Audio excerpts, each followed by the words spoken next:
Halos 100,000 pisong halaga ng pera at gamit ang natangay ng lalaking nanalisi sa isang delivery truck sa Antipolo City.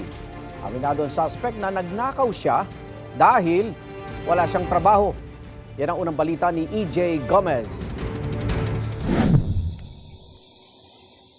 Sa kuha ng CCTV sa loob ng isang delivery truck umaga nitong Martes sa Barangay Mayamot, Antipolo City, kita ang isang lalaking nagbukas ng pintuan ng driver's seat.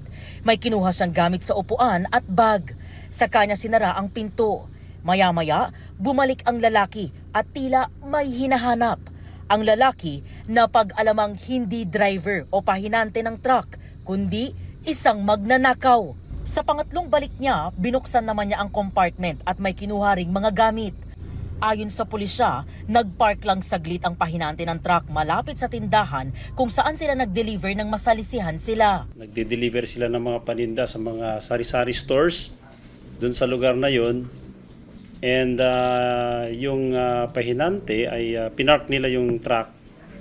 Then all of a sudden, biglang may pumasok na subject person at may mga kinuha siyang items.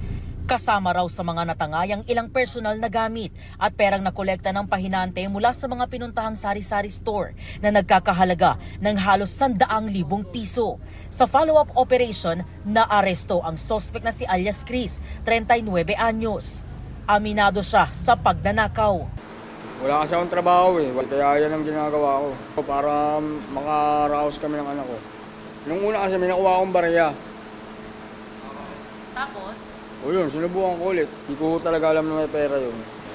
Nalaman ko na lang po nung nabuksan.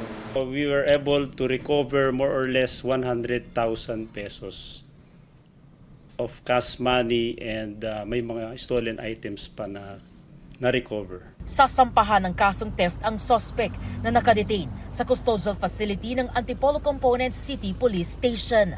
Ito ang unang balita. EJ Gomez para sa GMA Integrated News.